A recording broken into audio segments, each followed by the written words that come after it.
Good afternoon, everyone. CES is upon us, and that means companies are showing off new products, innovative hardware, and more for the Android community.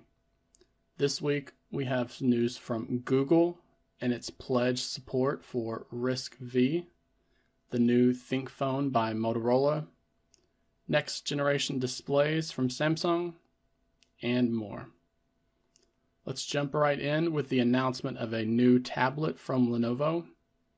The company has announced the $140 tablet called the Tab M9.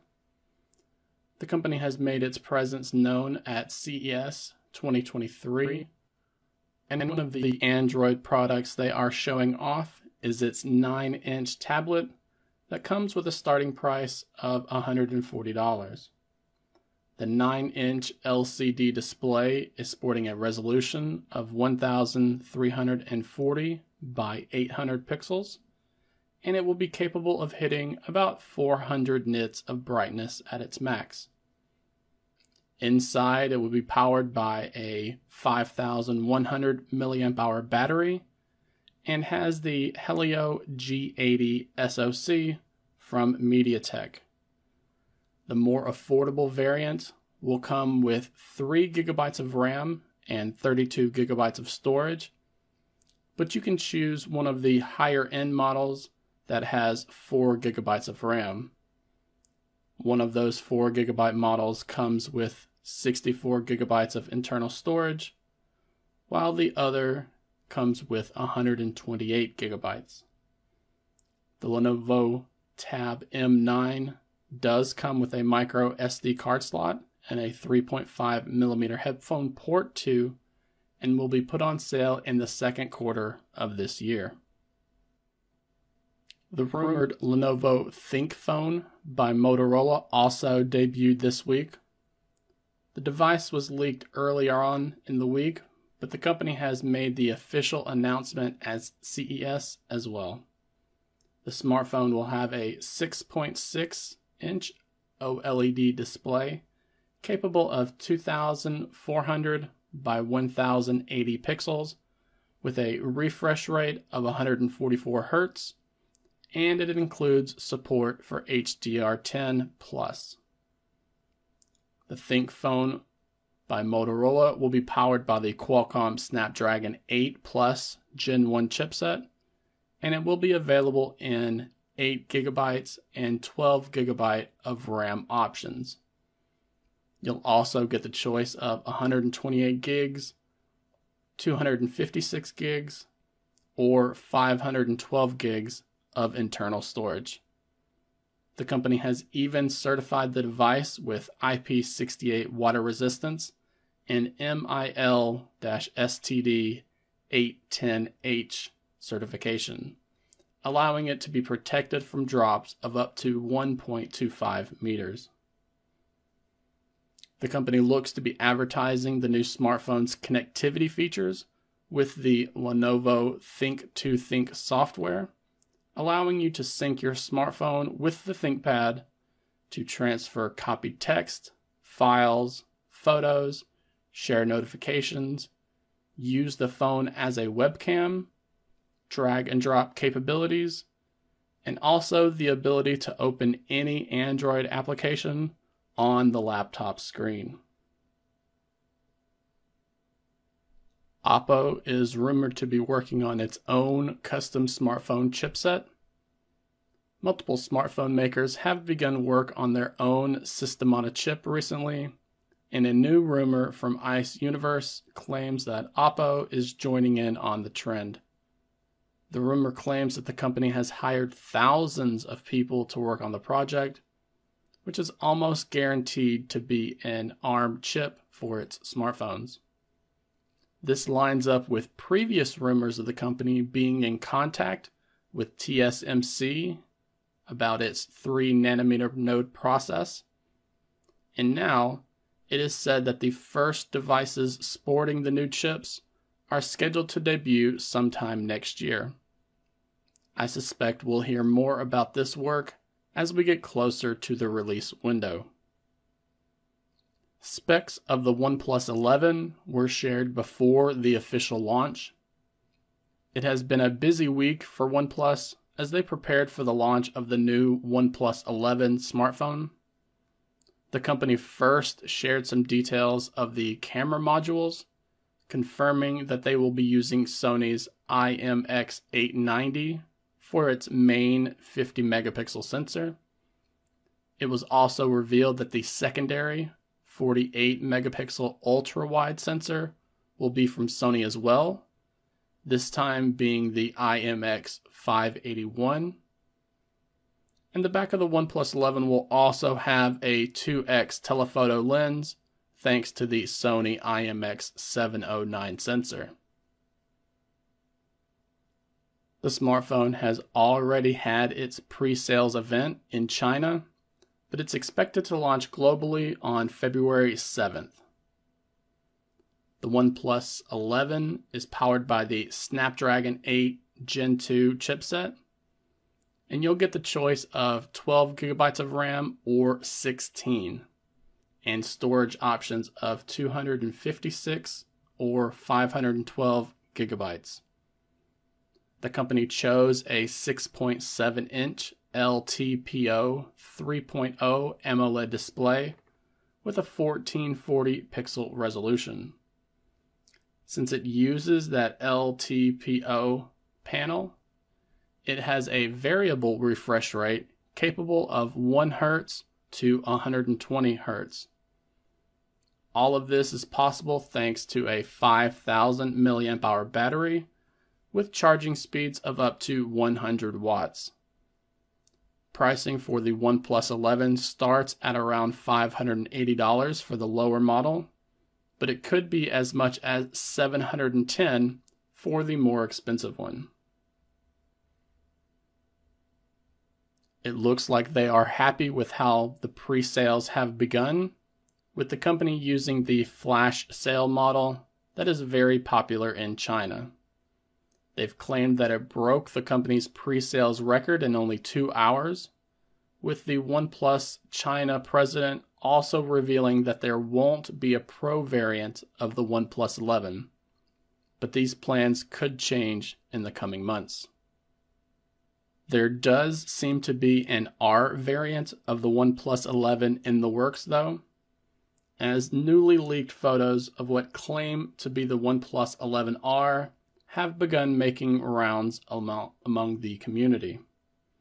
It's said to have the Snapdragon 8 Plus Gen 1 chip inside and the same 5,000 mAh battery as the regular OnePlus 11.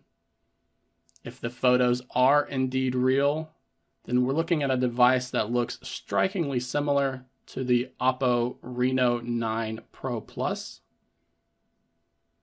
And I'm sure we'll hear more about this device coming soon as well. Qualcomm is reportedly using TSMC for the Snapdragon 8 Gen 3 chips. A new report out of China claims that TSMC is doing really well on the development of their 3 nanometer nodes. It's going so well that they happen to be able to achieve an 80% yield, even though they're targeting about 70% to 75% yield rate during the fabrication process. In comparison, Samsung's work on the chips of that size were only able to get a 20% yield per wafer before they partnered with Silicon Frontline Technology. The Wireless Power Consortium announces the new Qi 2 wireless charging standard. If you use a wireless charger right now, it is likely the first generation of this technology. Qi has been able to easily dominate the market, and they hope to continue this with the launch of the Qi 2 standard. The consortium are claiming the new standard will enable faster charging, but most of the focus right now seems to be on making wireless charging safer and more energy efficient. They're able to do this by using magnets to align the device to the charger, so there is less energy wasted during the charging process. We are expected to see the first smartphones and chargers that are Qi 2 certified to be launched toward the end of this year. Xiaomi announces the Redmi Note 12 series for the Indian market. While most smartphone makers are at CES this week, Xiaomi's sub-brand Redmi was in India to announce the launch of the Redmi Note 12, the Redmi Note 12 Pro, and the Redmi Note 12 Pro Plus. All of these will be put on sale in India starting on January 11th with a starting price of around $300. Speaking of CES, Samsung was there to show off their Flex Hybrid OLED screens. The new displays are capable of both folding and rolling, paving the way for even more types of devices. Samsung has a history of showing these types of displays off really early, so we shouldn't expect to see these in smartphones on the market anytime soon. Still, this demonstration gives us a good look at what is possible in the years to come. The company also showed off an OLED panel capable of hitting 2000 nits of brightness. While Samsung were at CES, the company also showed off a new OLED panel branded UDR, or Ultra Dynamic Range.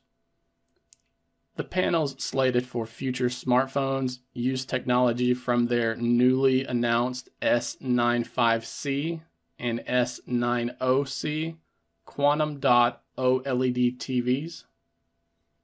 They were also eager to show off a UDR display capable of 1500 nits, but has yet to confirm which smartphone will be the first to use this hardware.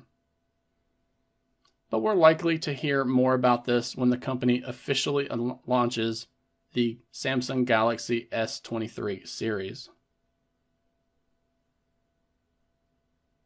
While we're talking about the Samsung Galaxy S23, a new rumor claims that the lowest storage option of this series will be 256 gigabytes.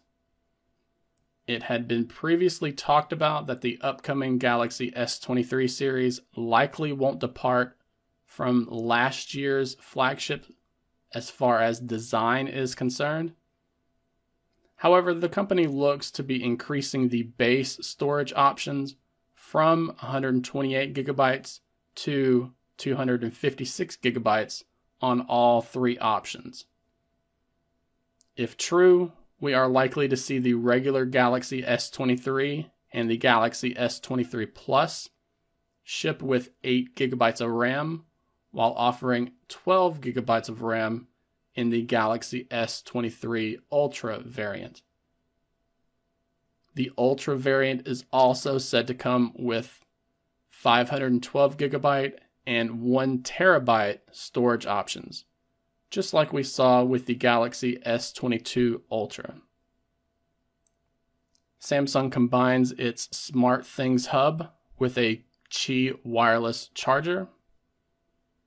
The company officially debuted the Samsung SmartThings Station at CES this year. The device is a multi-function hub for your smart home that supports the Matter protocol, the Qi wireless charging standard, and also serves as a hardware button that can be used to control your smart home devices with a single press, a double press, or a long press. The company says we can expect this device to go on sale in the United States next month. A video posted to a Facebook group allegedly reveals the Google Pixel 7a. Rumors of the Pixel 7a smartphone from Google suggest we are to expect the device to launch sometime around May of this year. which lines up with the company's tech conference, I/O, but we could see something about it a month before. Details of the upcoming mid-range smartphone have been far and few between lately, but recently a blurry video of what claims to be the device appeared in a Facebook group post. The video, which supposedly originated from Vietnam, looks to line up with the leaked renders that were revealed in November of last year. Not much else has been unveiled in the video other than a toggle within the settings application that suggests the Google Pixel 7a will sport a 90 Hz display. Google brings support for spatial audio to the Pixel 6 and Pixel 7 series. A feature that was advertised at the hardware event for the Pixel 7 has finally arrived for the device. This feature had been tested in the company's recent beta version of Android, but looks to be stable enough for the public.